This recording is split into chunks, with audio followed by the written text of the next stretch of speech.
Why isn't the United States on the metric system? It's a common question and a source of frustration both within the US and from abroad. Let's take a few minutes to discuss why, as a newcomer to the United States, you might not be familiar with everything you need to know to navigate measurement in the US, and what you do need to know to get yourself acclimated.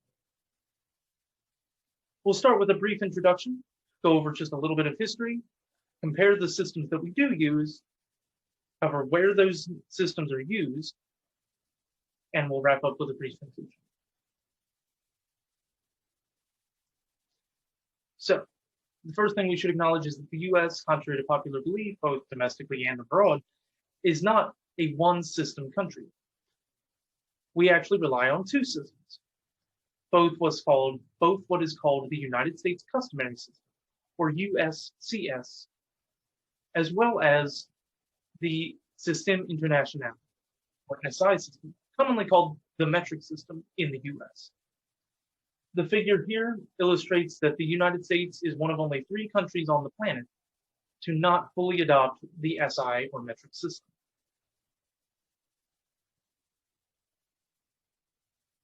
Let's go over just a little bit of history and discover why that is.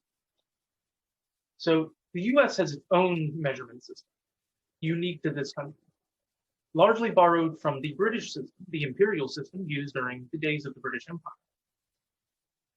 In 1832, the United States Congress formalized the United States Customary System of Measurement.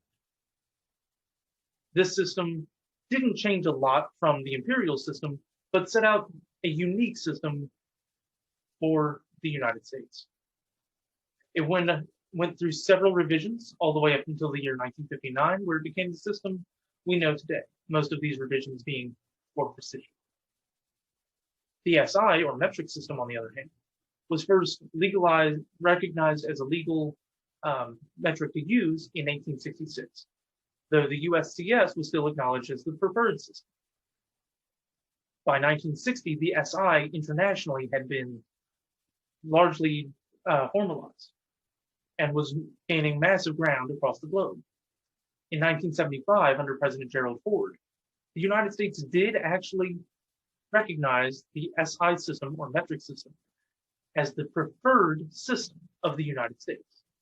However, in that bill, the Congress made this transition voluntary, meaning individuals, schools, local governments did not have to transition if they didn't want to. This has led to today a very, very slow transition.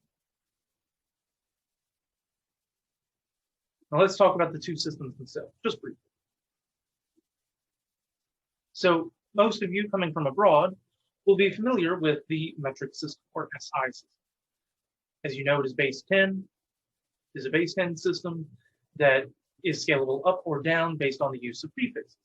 It has 7 base measurements and many other measurements derived from those base 7 that make it excellent for use in the sciences, as well as any other profession that requires precise measurement. The U.S.C.S., on the other hand, is more a product of history. It does not have a consistent base and is incredibly variable between the different metrics that it uses. Where will you need to use each of these systems? Let's talk about that. So there are 3 spheres, really.